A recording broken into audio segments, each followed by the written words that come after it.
প্ৰিয় দৰ্শক নতুন একটি ভিডিওলৈ স্বাগতম জানাইছো।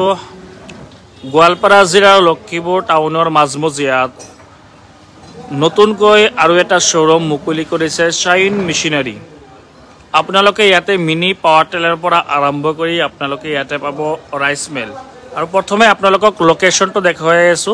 ইয়াৰ লক্ষীপুৰ টাউনৰ এছপি পেট্ৰল পাম্পৰ অপজিট সাইড, একেবাৰে এছপি পেট্ৰল পাম্পৰ সন্মুখতে নতুনকৈ আৰম্ভণি কৰিছে দুগৰাকী শিক্ষিত মৌলানা সাহাব।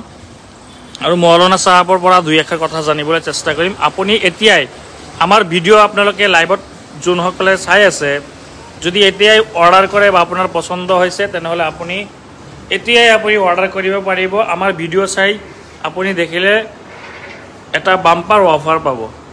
মোৰ সৈতে আছৰাফুল ইছলাম ডাঙৰীয়া আছে ইতিমধ্যে লাইভত। মোৰ সৈতে বহুতেই আহিছে, 6জন ইতিমধ্যে সংযোগ হৈছে, 7জন আহিলে, 10জন আহিলে।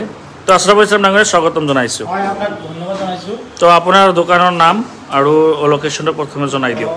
মোৰ দোকানৰ নাম হ'ল শ্বাইন মেচিনাৰী আৰু মোৰ লোকেশ্যনটো হ'ল গোৱালপাৰা ডিষ্ট্ৰিক্ট লক্ষীপুৰ টাউনৰ মাজমজিয়াত, অৰ্থাৎ মানে যিটো আপোনাৰ এছপিটেল পেট্ৰল পাম্প আছে, পেট্ৰল পাম্পৰ ওচৰতে আমি এটা মানে বহুতকেইটা মেচিন আছে। এটা মেচিনৰ বিষয়ে কম কি কি কাম কৰা যায় আৰু কেনেকৈ চলে, সেইটো লৈ পেলাই কিমান সুবিধা হ'ব, আপুনি স্বাৱলম্বী হ'ব পাৰিব নে নাই, এই সমস্ত বিষয়ে আপোনালোকক আজি আমি দাঙি ধৰিম। আপোনালোকে ভিডিঅ'টো চাই থাকিব।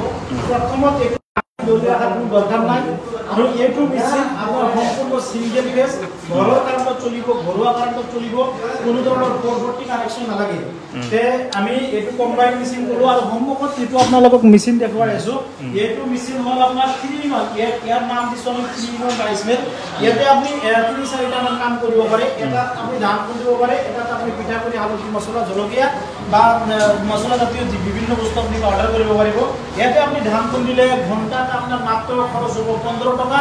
আর 15 টাকা খরচ করে আপনি একদম কম ইনকাম করলেও 300 টাকা ঘন্টা ইনকাম করব।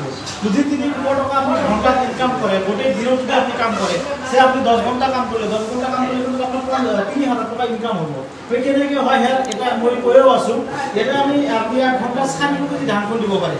আৰু ইয়াতে মানে আপনি কি হয়, 1 ঘন্টা 4 মিনিট ধান খুন্দিব, তাতে আপনার খরচ হব মাত্র 10 টাকা পৰা 15 টাকা।